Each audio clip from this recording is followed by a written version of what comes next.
Sanctuary Cove looked innocent at dusk, all salt-bright windows and lantern light, as if the harbor had decided to keep one secret for every star appearing above it. The tide breathed against the pilings. Boats knocked softly in their slips. Somewhere up the hill, a bell from the chapel marked the hour, and the sound drifted over the water like a warning dressed as a hymn. Evelyn Marr had spent 3 years learning how to disappear in places like this. She moved through the marina with a linen satchel under one arm and the practiced calm of a woman no one remembered twice. In truth, she remembered everything.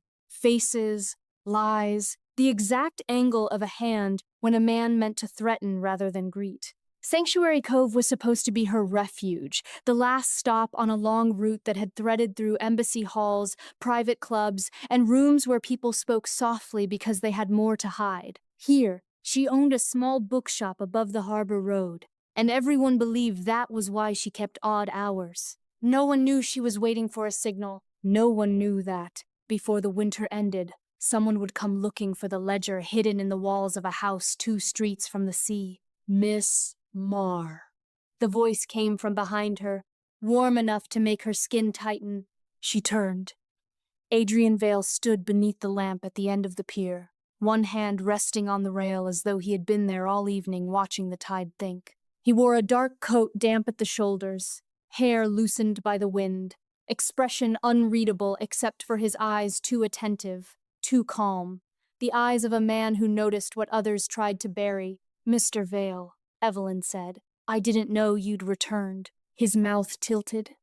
Not quite a smile. "I might say the same." He was not from Sanctuary Cove, though he had been here 6 days now, long enough to become a curiosity. He claimed to be surveying the old properties along the coast for a restoration society in the capital. The town tolerated him because he was generous at the inn and discreet everywhere else. Evelyn distrusted him because he asked questions with perfect politeness and listened as if every answer cost him something. Tonight, he looked less like a visitor and more like a man tracking a destination. "You're late leaving the shop," he said. "And you're late taking your walk." "I had an appointment." "With the sea? With someone who failed to appear?" He glanced toward the curve of the harbor road. "You, perhaps, if I'm fortunate." The line should have sounded arrogant. From anyone else, it would have. From Adrian, it felt like a test. Evelyn kept her face composed. "Fortunate is not the word I'd choose." "No? Not for either of us." A gull cried overhead. The water slapped wood. For a moment, the space between them held the charged stillness of a wire-pulled taut. Then Adrian stepped aside, letting her pass. "The wind has teeth tonight. Walk with me?" "No." A pause. That was quick. "I prefer to be certain." "So do I." Something in the simplicity of that answer unsettled her more than flattery would have. Evelyn shifted the satchel against her hip. Inside it was a book bound in blue cloth, purchased that afternoon from a second-hand stall and hollowed carefully over 2 weeks. By dawn, if the rumors were true, someone would attempt to retrieve the missing page tucked within its spine. Adrian's gaze dipped briefly to the satchel, then returned to her face with maddening ease. "You've been targeted," he said quietly. Her pulse gave a hard, betraying beat. "By what exactly?" "By an old arrangement," he replied, "and by men who assume a coastal town makes an excellent place to vanish a woman." The world seemed to narrow around those words. Evelyn stared at him. "Who are you?" For the first time, his expression changed. "Not much. Just enough for the lamplight to catch something worn and dangerous beneath the polish." "Someone trying to keep you alive," he said. Before she could answer, footsteps sounded at the far end of the pier. Both of them looked up. 3 men emerged from the haze off the harbor road. Local enough to blend in, professional enough to move without waste. One carried a fisherman's lantern. Another kept his hands in his coat pockets, which meant he had a weapon and expected trouble. The third smiled as though he knew the outcome already. Evelyn swore softly under her breath. Adrian's hand touched the small of her back, brief, protective, and far too intimate for strangers. "On the count of 3, he murmured. You expect me to trust you now? No. I expect you to survive. There was no time to argue. The men were halfway down the pier. 1, Adrian said. Evelyn tightened her grip on the satchel. 2. The lantern swung. Light flashed across the wet boards. 3. Adrian seized her hand and ran. They sprinted along the pier as shouts rose behind them. Evelyn's heel struck a slick patch, but Adrian steadied her without slowing, pulling her into the shadow of stacked crab pots before the first man reached the corner. A shot cracked through the night. The bullet splintered wood above their heads. Through the bait shed, Adrian said. How do you know the layout? I spent the afternoon pretending to mire the boats. There was no room for disbelief. They darted through a narrow gap between crates and nets, shoulder brushing shoulder, breath tangling in the cold air. The bait shed opened into a service path that wound behind the warehouses. Evelyn had been in Sanctuary Cove long enough to know the neighborhood by heart, but Adrian moved through it with unnerving familiarity, as if he had memorized the bones beneath the town's skin. Another shout sounded behind them. The men were following. At the far end of the path, a gate led into the narrow lane behind street, Brigid's chapel. Adrian pushed it open, then stopped so abruptly Evelyn nearly collided with him. He turned and caught her by the elbows. For one stunned second, with pursuit at their backs and rain beginning to needle out of the dark, she forgot to be cautious. Up close, Adrian smelled faintly of cedar and salt. There was a thin cut along his jaw she hadn't noticed before. His thumb rested against her sleeve, as if he had every right to touch her. And perhaps in that moment, with danger pressing close, he did. They'll search the streets first, he said. Can you climb? Excuse me? The chapel wall. Can you climb it? Evelyn lifted a brow. Better than you, likely. His smile flashed then, sudden and genuine, and it changed him, made him look younger, less carved from restraint. Good, he said. I was hoping for a partner. They scaled the low stone wall behind the chapel and dropped into the yew garden. The scent of wet earth and rosemary hit her all at once. Lantern lights swept past the gate outside, voices muffled by distance and hedge. Adrian led her beneath an arched trellis, and through a side door he opened with a key from his pocket. Evelyn stopped short in the sacristy. You have a key to the chapel? I also have an alarming number of apologies ready. Should this come up later? Later? When we've lived through tonight. A laugh nearly escaped her before she caught it, startled by how dangerous it felt. She pressed a hand to her satchel. The page inside mattered. So did the fact that Adrian Vale had just saved her from men who clearly knew her name. He shut the door and leaned against it for a brief second, breathing hard.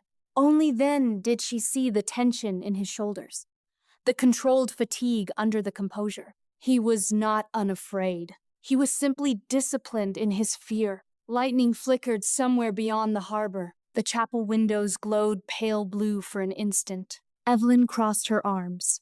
Start talking. Adrian looked at her for a long moment, then nodded once, as if deciding the cost. The man who sent them is called Bell.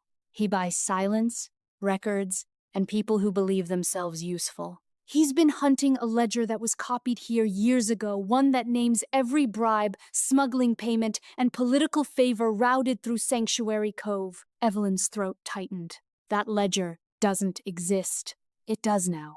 The air seemed to cool around her. How do you know? Because I wrote part of it. She went still. The confession landed between them with terrible elegance. Outside, the wind moved through the chapel eaves like distant surf. Evelyn studied him, measuring the shape of betrayal. You? I was younger, he said, and poorer, which is never a good combination with ambition. Bell employed me through an intermediary. I didn't understand everything until after the first arrests. By then, too many people had paid for my mistake. Paid? His jaw hardened.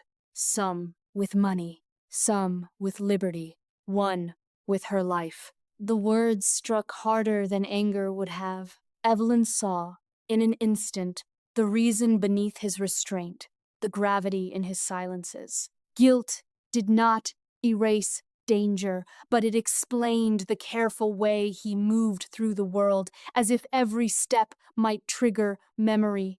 She drew a slow breath. And now? Now I'm trying to make amends. That's an elegant way to put it. It's the only way I have. Her fingers curled around the satchel strap. Why tell me? Because you were never meant to be here alone. His eyes held hers. And because Belle believes you're the last person with access to the missing page. The chapel clock began to strike 9. Each note reverberated through the stone like a lowered blade. Evelyn's mind raced through possibilities, none comforting. If Belle had traced her, then the bookshop was compromised. The ledger page might contain the names of local officials, or worse, someone she cared about. Sanctuary Cove, with its pretty harbor and shuttered secrets, had always felt like a town balanced on a lie.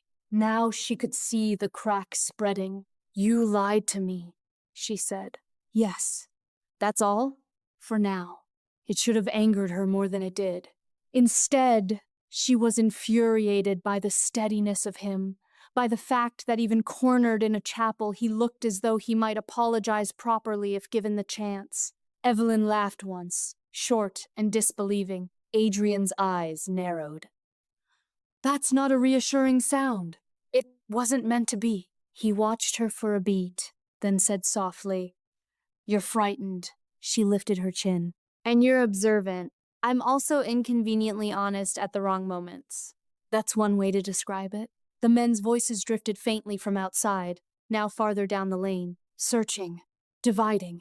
The chase had not ended, only moved. Adrian stepped closer, lowering his voice. Evelyn. Hearing her name in his mouth bare, unadorned, almost tender, made the chapel seem too small for the heat that rose in her chest. She hated that he could affect her in the middle of a crisis. Hated more that the effect was not entirely unwelcome. What? She asked. If Belle's men find the bookshop, they'll tear the place apart. I know.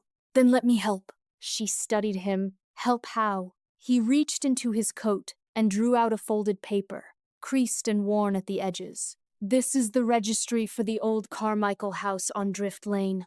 The house is empty, or supposed to be. There's a concealed room in the west wall. I found it yesterday. Evelyn took the paper. Their fingers brushed. A small contact, enough to feel the warmth of him through the thin chill of evening. What's in the room? She asked. I hoped you'd know.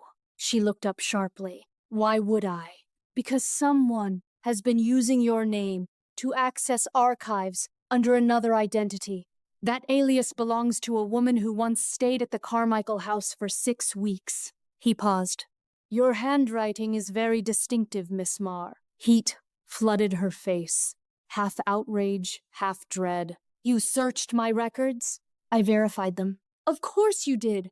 I'm trying to avoid surprises. This entire conversation is a surprise. For a moment, despite everything, he almost smiled.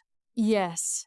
It's becoming one for me as well. The light outside shifted. Lanterns moved farther off. The search parties were spreading into the town proper. Evelyn lowered her gaze to the registry, then folded it carefully. If I go with you, how do I know you're not leading me straight into Belle's hands? Adrian answered without hesitation. You don't. The candor of it stopped her. I can promise that I'm not working for Belle, he continued. I can promise I'll stand between you and him if he comes, but I can't promise a clean path. I haven't had one in years. There was a rawness in the admission that stripped away the last of her resistance. Sanctuary Cove had taught Evelyn that trust was rarely a gift. More often, it was a risk taken in full knowledge of the blade. She looked at the man in front of her, beautiful in the worn, uncertain way of people who had survived too much, dangerous in the quiet way of those still choosing what to become. Why me? She asked. He was silent long enough that the question seemed to belong to the chapel itself. Then he said, Because the first time I saw you, you were standing in the bookshop window with a book in one hand and a storm outside the glass, and you looked as though you'd already made peace with whatever came next. I have spent 6 days trying not to notice that. The honesty of it stole her breath. Evelyn felt the walls of the chapel, the rain beginning to patter against stained glass, the muted city of Sanctuary Cove holding its secrets beyond the doors. She should have been thinking of escape routes, coded pages, bellsmen circling like gulls. Instead, she was aware of Adrian's nearness, of the rough edge in his voice when he admitted something true, of the strange ache that came from being seen too accurately. "Careful," she said, though her voice had softened. "About what? If you keep speaking like that, I may start believing you." His gaze held hers. "I was hoping you would." The words hung between them, fragile and dangerous. Outside, thunder rolled over the harbor. Inside, in the hush of chapel stone and candle smoke, Evelyn let herself step closer.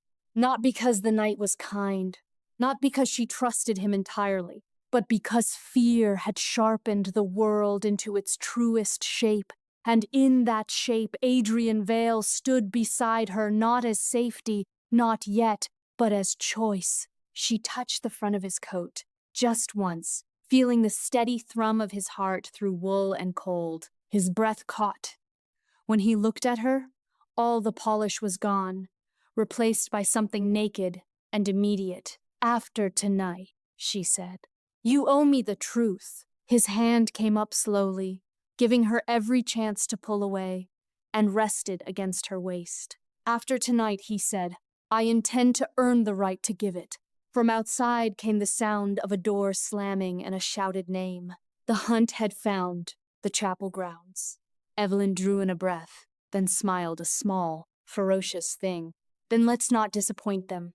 Adrian's answering smile was all shadow and fire. Together they moved toward the chapel door, into the rain and the waiting dark of Sanctuary Cove, with old lies behind them and something perilously new beginning to take shape between them.